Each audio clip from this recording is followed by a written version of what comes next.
बोलो श्यावर रामचंद्र भगवान की जय। आज अपन ने स्वामी जी श्रीदेव राम सुखदास जी महाराज के प्रवचन का एक अंश लिया है। बहुत ही मार्मिक प्रवचन है।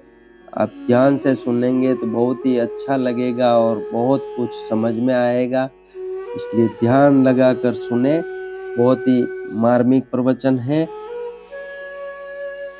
और पूरा सुने।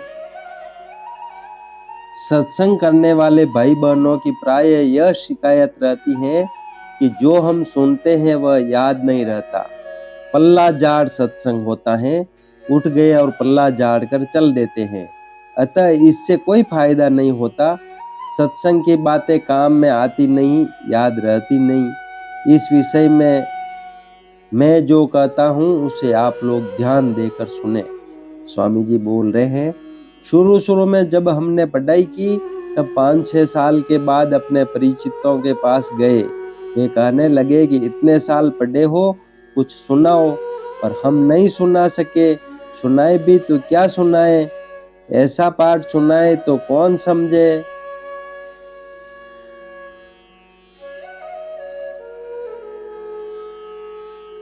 तो हमें फेल कर दिया कि इतने वर्षों से पढ़ता है पर कुछ नहीं सुनाया।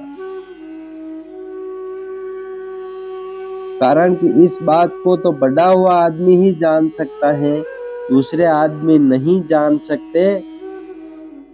स्वामी जी ने कुछ लिखा है इसमें, टिड्डाण द्वंद्व सज्जद मात्र चत्य, पुरानी भाषा में लिखा है, बोलने में भी दिक्कत आ रही है मेरे को भी। तो ऐसा पढ़ा हुआ नहीं हो तो उसको समझ में कैसे आवे, स्वामी जी ये कहना चाह रहे हैं। कारण कि इस बात को तो पढ़ा हुआ आदमी ही जान सकता है, दूसरे आदमी नहीं जान सकते। इसी तरह पारमार्थिक बातों को सुनने से जो असर पड़ता है उसको पारमार्थिक विषय के जानकार ही जान सकते हैं, दूसरे नहीं जान सकते। सत्संग सुनने से लाभ हुए बिना रहता ही नहीं। कितना ही पल्ला झाड़ दे तो भी आपकी सुनी हुई बातें जाएगी नहीं। आप प्रेम से सुनते हो, आदर पूर्वक सुनते हो, बातें आपको अच्छी लगती हैं, हृदय में जचती हैं, वे अभी काम में भले ही न आए पर वे जाएगी नहीं। जैसे 5, 7, 10 वर्ष पढ़े तो भी व्याख्यान नहीं दे सके, व्याकरण में प्रथमा पास हो गए, मध्यमा पास हो गए, पर व्याख्यान देने को कहे तो आता ही नहीं। अब हमने व्याकरण पढ़ा है, न्याय पढ़ा है, इसकी बात उनके सामने क्या सुनाए। एक पंडित जी थे, वे राजा को कथा सुनाया करते थे। पंडित जी ने अपने लड़के को पढ़ने के लिए काशी भेजा। काशी में 8-10 वर्ष पढ़ाई करने के बाद वह वापस आया तो राजा ने पंडित जी से कहा कि आपका लड़का इतना पढ़कर आया है तो कुछ सुनाए। वह लड़का व्याकरण और न्याय खूब पढ़ा था, उसको सुनाने के लिए कहा गया तो उसने एक कनस्तर में बहुत से कंकड़ डालकर उसको जोर से हिलाया और बोला कि बस, इसके सुनने में और मेरे सुनाने में कोई फर्क नहीं है, चाहे यह सुन लो चाहे मेरी बात सुन लो। अब पढ़ाई की बातें सुनाए तो उनको कौन समझेगा। इसलिए लिखा है, विद्वाने विजानाति विद्वज्जन परिश्रमम, नहीं वंद्या विजानाति गुर्वी प्रसव वेदनाम। अर्थात विद्वान ही विद्वान के परिश्रम को जान सकता है, उसकी विद्या की परीक्षा कर सकता है, मूर्ख नहीं। जो वंद्या है वह स्त्री प्रसव की पीड़ा को कैसे जान सकती है। ऐसे ही जिन लोगों ने सत्संग नहीं किया है, जिनमें तीव्र जिज्ञासा जागृत नहीं हुई है, वे कैसे जान सकते हैं कि सत्संग से क्या लाभ होता है, क्योंकि इस विषय में उनका प्रवेश ही नहीं है। बहुत सी ऐसी बातें हैं जिनकी तरफ ख्याल ही नहीं जाता। व्यापार करने वाला जैसे व्यापार के मर्म को जानता है, वैसे व्यापार की बातें सुनकर सीखने वाला नहीं जान सकता। एक बार किसी ने मेरे से व्यापार की बात पूछी और मैंने उसका उत्तर दे दिया। फिर वही बात उसने गोविंदका जी से पूछी और गोविंदका जी ने उसका उत्तर दिया। उन दोनों को मैंने देखा, गोविंदका जी ने जितनी सुगमता से व्यापार की बात बताई, उतनी सुगमता से मेरे द्वारा नहीं कही गई। व्यापार के विषय में मैंने भी सोचा है, समझा है और बहुत बातें मैं जानता हूँ। अब तो व्यापार की बातों का यहाँ तक अनुभव हुआ है कि एक व्यापारी ने मेरे से कहा कि मैं तो व्यापार आपसे ही सीखा हूँ। व्यापार की बातें वे मेरे से पूछते, सीखते और फिर उसके अनुसार व्यापार करते। वे व्यापार में अच्छे, होशियार और तेज हो गए। वे आजकल हैं, उनकी बात कहता हूँ, पुरानी बात नहीं है। व्यापार की बातें भी मैंने सुन कर सीखी हैं और गृहस्थ की बातें भी मैंने सुन कर सीखी हैं। जो संसार में रचा पचा न रहकर उससे ऊंचा उठता है, वह संसार को जितना जानता है उतना संसार में रचा पचा रहने वाला नहीं जानता। मनुष्य संसार से अलग होकर ही संसार की बातों को विशेषता से जान सकता है। ऐसे ही वह परमात्मा के साथ एक होकर ही परमात्मा तत्व की बातों को विशेषता से जान सकता है। परमात्मा से अलग रहते हुए कितनी ही परमात्मा तत्व की बातें सुन ले, कितने ही शास्त्र पढ़ ले, कितना ही अध्ययन कर ले, पर वह परमात्मा को नहीं जान सकता। तात्पर्य यह है कि संसार के तत्व को वही जान सकता है जो संसार से अलग हो गया है, और परमात्मा तत्व को वही जान सकता है जो परमात्मा के साथ एक हो गया है। जब संसार से अलग हुए बिना आप संसार के तत्व को भी नहीं जान सकते, फिर परमात्मा के तत्व को जान ही कैसे सकते हैं। आप कहते हैं कि हमने सत्संग की बात तो सुन ली, पर वह हमारे काम नहीं आती। परंतु वास्तव में सच्ची बात कभी निरर्थक जाती ही नहीं, क्योंकि सत्य वस्तु का कभी अभाव नहीं होता। इसकी क्या पहचान है? पहचान यह है कि सत्संग का समय होने पर आप घर पर रह नहीं सकते, सत्संग की तरफ खींचते हैं। यह कौन खींचता है? आपके भीतर जो संस्कार जमा है, यही आपको सत्संग की तरफ खींचते हैं। सत्संग में जो आपकी रुचि है, वह रुचि कहती है कि आपके भीतर सत्संग के संस्कार हैं। आप उनको जान नहीं सकते, पर लाभ होता है, होता है, होता है। अब आप दूसरी बात सुने। सत्संग के समान उग्र साधन, उग्र तपस्या, उग्र पुण्य कोई है ही नहीं।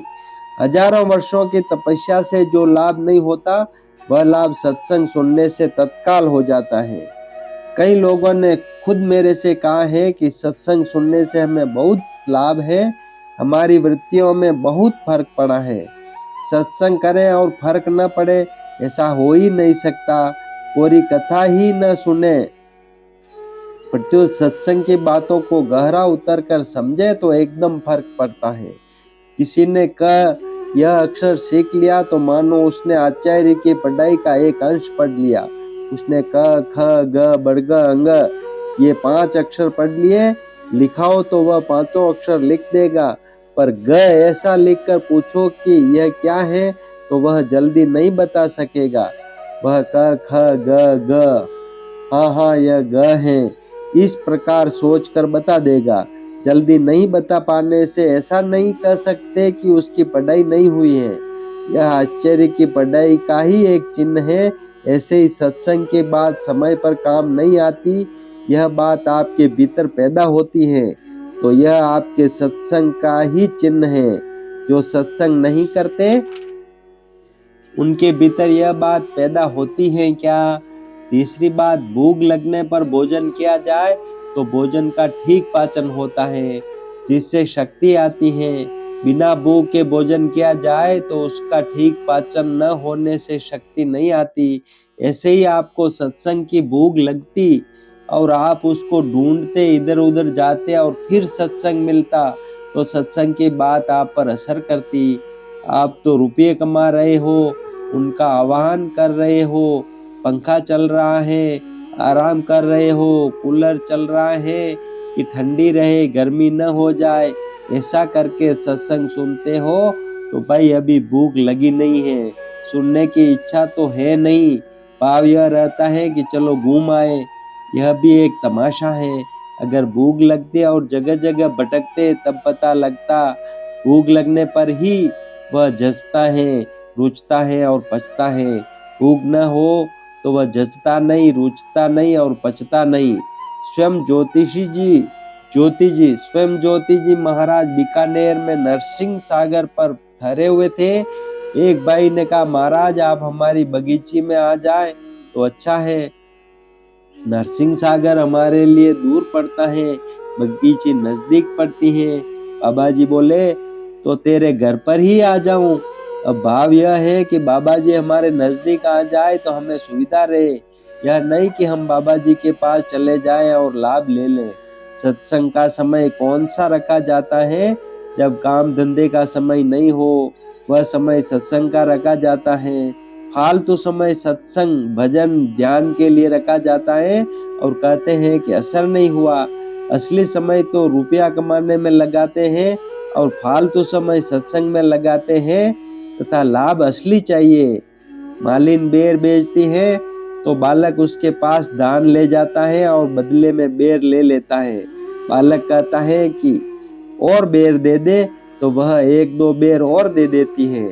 जब वह और बेर मांगता है तब वह कहती है कि कीड़ों तो संभाल, अर्थात तू कितना दान लाया है उसको तो देख। मेरे से ही कहता है कि दे दे, पर तूने खर्च कितना किया है। ऐसे ही आपसे पूछा जाए कि सत्संग के लिए आपने कौन सा समय खर्च किया है?